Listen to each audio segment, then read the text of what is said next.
He smiled to himself as he watched the sandwiches floating down to the ground so far below. They fluttered like dead and dying birds as they slowly made their way through the darkening drizzle that was wrapping its cold fingers about the Eiffel Tower. He was happy with his work, and he didn't mind that, as he emptied the cola can, it sprayed back into his face, leaving a thick, syrupy spray on his lips, teeth and tongue. He was glad that it hadn't gone all over his good, clean and very expensive clothes. All of these things were followed by the rest of the contents of his friend's lunchbox. He knew that it would be too dangerous to throw the whole metal box over the rusting barrier, as it might well hit somebody below, and anyway, it was more fun to do it like this. The surprise would be greater when he had to open it up and find that it was empty.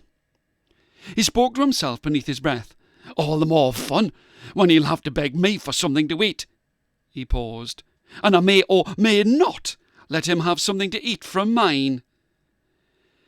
You would think that someone who only had one friend in all of this world would be glad that they would even think of him as someone that you could possibly want as a friend. He was a bully, and he knew only how to humiliate and be mean, so this emptying of the lunchbox would not come as a surprise to anyone. You would think that on July the 4th, in Paris, at the beginning of summer, the weather would be better than this.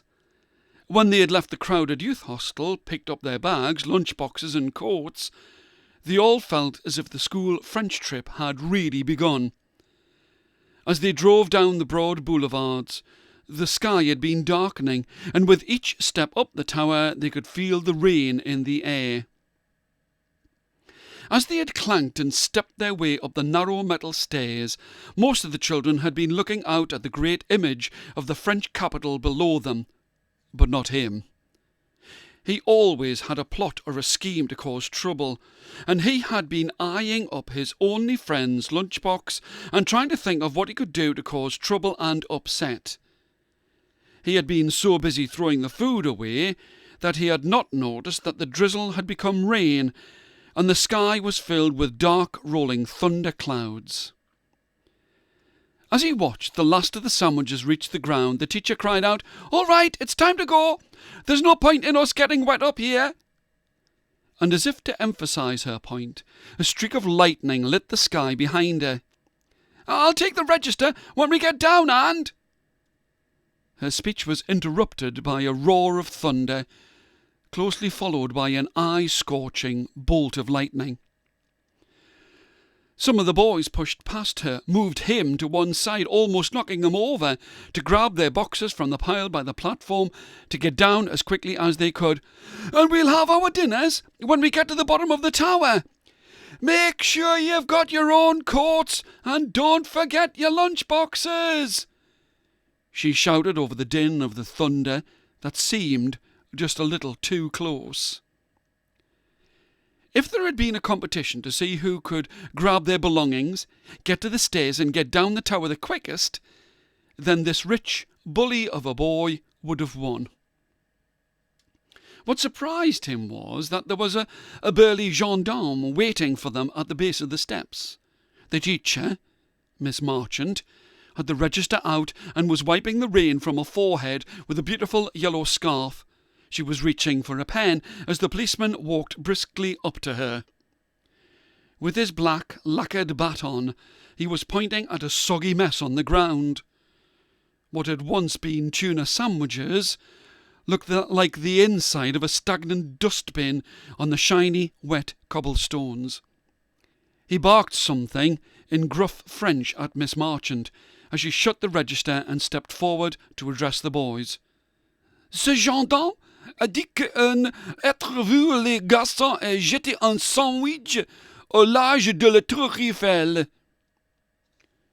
The gendarme nodded, and was pleasantly surprised by the clarity of the teacher's ability to speak French. But the boys just looked. The truth was, none of them were very good at French. "Pardon, sorry," she continued. "This gendarme has said that one of you boys has thrown all of these sandwiches off the Eiffel Tower." The policeman placed the baton into his other hand, grunted, and seemed to be indicating that there was more. "Oh, yes, and unless it is cleared up now—" "Oui, blue vite." "We will not be staying in Paris, as it's against the law to throw anything off the top." It was the policeman's turn now, as he made his way towards the boys. As he got closer, he seemed to be even bigger than he looked. He pointed with the tip of his baton at the first line of boys' lunchboxes. "Maintenant, ouvrir." They might not have understood the language, but they knew by the look in his eyes that he wanted them to open their lunchboxes. One by one they were indicated to open and show their dinners, and it was only as the policeman came to the bully that he realised with horror that he had emptied the lunchbox at the top of the tower. It was not his friend's, but his own box that he had thrown out into the rain-filled sky.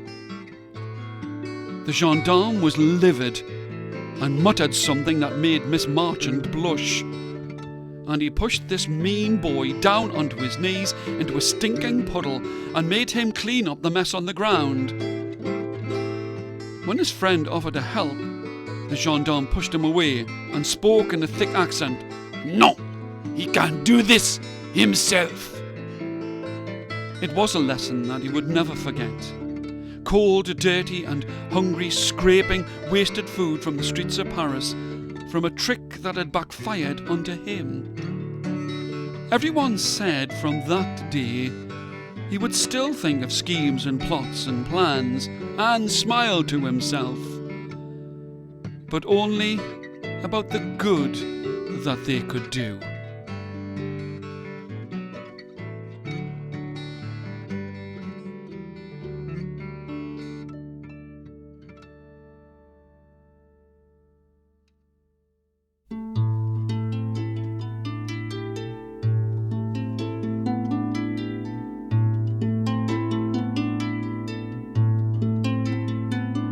When she had taken the dress, when she had borrowed the dress, her smile had never been so broad. She loved the way that her long curly hair would float down to her shoulders and trail over the shiny blue silk and satin of the short sleeves of the tailor's wife's ball gown. She remembered when her mother had been alive. She was always her mother's girl. She would be allowed to wear the clothes that her mother had been stitching. There was no one better than her mother at all of the finishing touches, buttons, sashes, bows and hems. Some of the finest dresses that had been crafted in the middle of this hard industrial city would be brought to her mother's house for all of her skillful attention to detail. This girl had become used to being a model for her mother. Her hands were delicate and porcelain smooth, as she never did any work that would spoil her skin or her looks. In these terrible times, when the crash of 22 and the general strike of 1927 were still fresh in everyone's minds and empty bellies, this girl still not had done any work other than be a clothes horse for her mother. Some would say beneath their breath, "She's a real mummy's girl, and no doubt about it," and "She has never done a hard day's work in her life." It was true. She was a stranger to hard work, and even her father wanted her to go and get a job in the factory. She saw this trip back into the darkness of the city to take this ball gown to its rightful owner as the last chance that she would ever have to wear anything so grand again. It was the last piece of work that her mother had worked on, and if it was the last piece of beautiful clothing that she could pretend was hers, then she was going to wear everything that she could that would complement it. Her father raised his stick to the ceiling in despair as he watched her preen herself in front of the cracked and cobwebbed mirror in the small house by the sluggish river.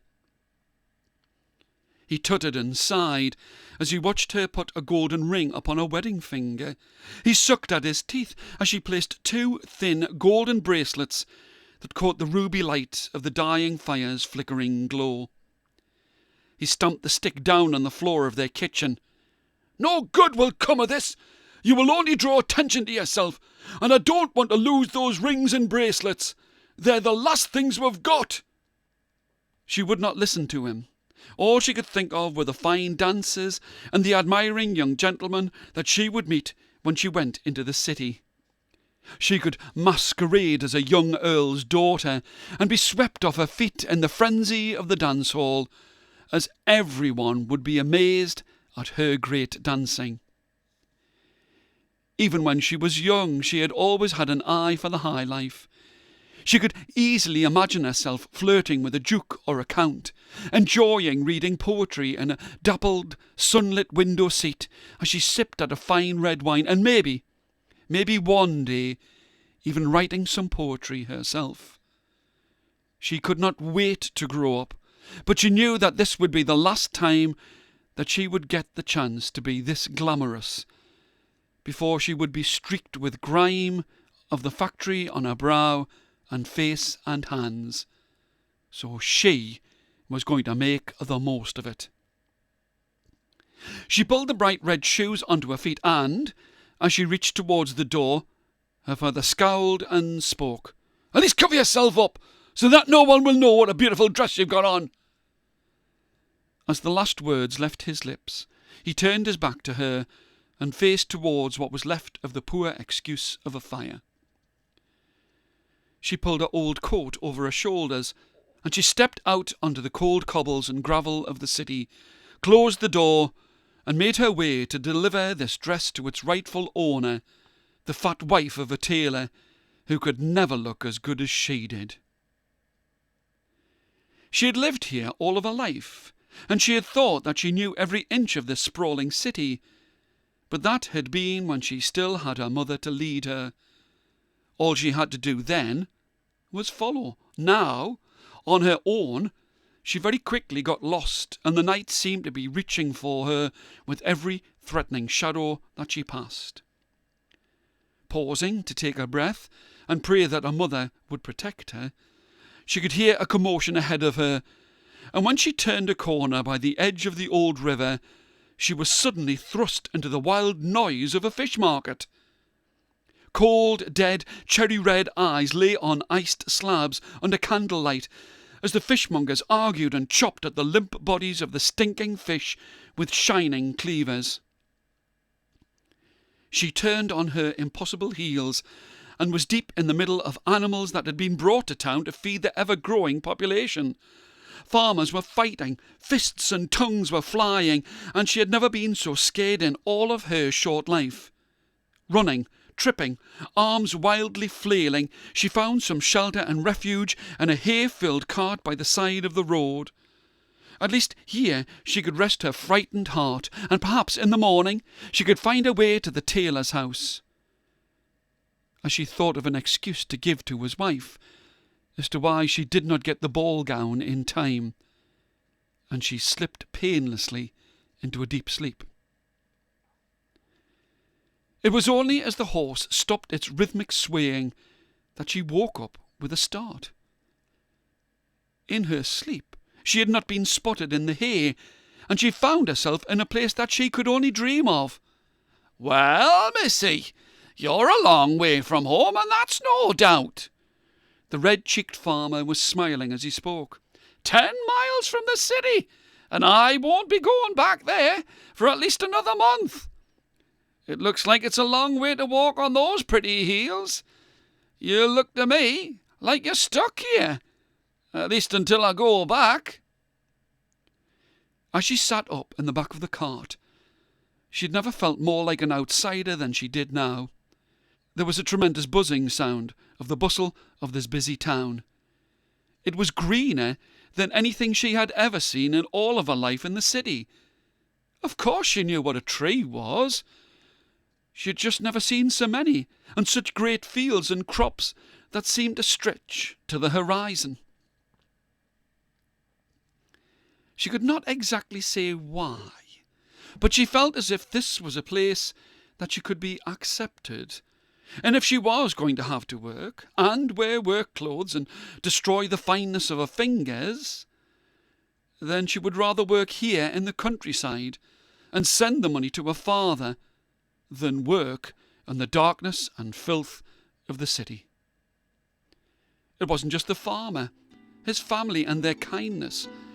The whole of the community made her feel welcome, accepted.